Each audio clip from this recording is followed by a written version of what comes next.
Hawking days start early for me. There's actually more hours in a day than most people think. And, like anything you don't get paid for, if it's something you really want to do, you'll find the time. In between mom duties, I have time to prep my hawk feed. My falconry happens all day. It's part of my daily routine.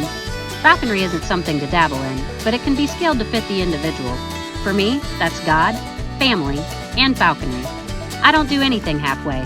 By giving 100%, I do right by the birds I fly and by the sport I'm privileged to practice. Once I finish my housewife chores, I put fresh batteries in my hearing aids so I can hear the boss. That's what I call my hawking partner. You'll hear about him later. Then, I check for orders and answer emails. Did I mention I just started a falconry supply business? After that, I do my falconry chores. This time of year, that includes unloading the starling traps we finally took down for the season. Next, I feed my red-tailed Chuck, who's currently put up for the molt. She's getting a quail today and a round of Baytril and a quail head following a toe amputation. Tomorrow, we'll make the 1.5-hour drive to the vet for her follow-up. But for now, it's time to hawk the kestrels. I weigh Allie using our micro scale attachment, then I log her weight and calculate her feed. She's dead on where I want her to be today. Next, I swap out her Muse jesses for flying jesses, and I put on her Marshall micro transmitter. Now, it's Sally's turn. My hawking partner I told you about earlier, Sally's technically his bird. But it's hard to hold down a full-time job and hawk a kestrel successfully. We quit adding up birds and game individually a long time ago. We're a team. We like to joke that together we make one falconer. We have a system, and it works. Next, I prep the feed for both birds using the bowl and scale from our micro scale kit. I place Sally's feed in our silicone carcass caddy since she'll be flying first. I pack it in my hawking waste bag along with my trading disc. Next, I load my lure. I like to use starling breast with wing attached because it attaches securely and it's hard to rob. Next, I prep Allie's feed and place it in a Ziploc bag to load into my hawking bag later. Then, I put the extra feed in the fridge. No matter how light you try to pack, there's still a lot of stuff to carry when you're hawking 2 micros in the same day. I carry my micro scale, weight logs for both birds, and the telemetry receiver. And I can't forget the drinks and snacks for the humans. It's 9 a.m. and it's finally time to go hawking. My hawking partner, aka the boss, took a half-day's vacation so we can hawk both birds today. It's mid-March here in West Virginia, so the slips still aren't great yet, but it's the perfect opportunity to get both birds dialed in. Sally manages to nab her 5th starling of the season. It's only her 5th hunt, so we're really happy with that. Check out that sweet hood from Garrett Dittmer. Allie comes up short today, but not for lack of effort.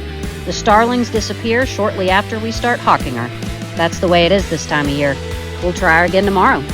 The boss and I go over the birds' performances and make a plan for tomorrow. This part of the day is essential. It's invaluable to have a hawking partner for a lot of reasons, but reviewing birds and making the proper adjustments as a team is near the top of the list. This is how we improve our falconry every time we go out. If you're not continuing to grow in this sport, you're doing it wrong. There's always something to learn in every slip and every hunt. It's been a busy day, and it's not over yet. All that crap I packed this morning has to come out. Birds, scale, receivers, snack bags, weight logs, Sally's starling, and a super fresh roadkill squirrel I'll use for Briar's drag this evening. Toss the pigeon Boss sent home with me, and rinse Allie's Muse jesses I soaked while we were hawking. From this point, it's basically my morning in reverse.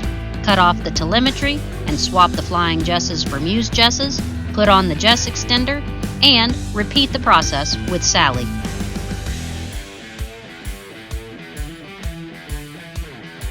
Next, I prep the sterilizer and wash everything. Then, I make an attempt to clean up the starling feathers. I don't even try to get them all anymore, though.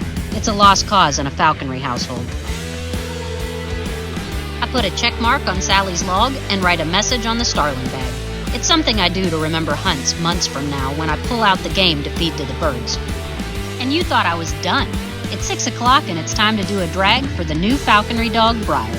She's 12 weeks old and she's my first hunting dog. Like I told you earlier, I don't do anything halfway. Briar and I are putting in the time and the work. Not to mention we have an awesome mentor keeping us in line and on track. I call her my falconry grandma, and she's a very big role model for me. We all need this kind of person in our falconry. I finished the day with a long walk to wear the pup out, and that's what a typical hawking day looks like for me during micro season. I'm not gonna lie, we were in bed by 8.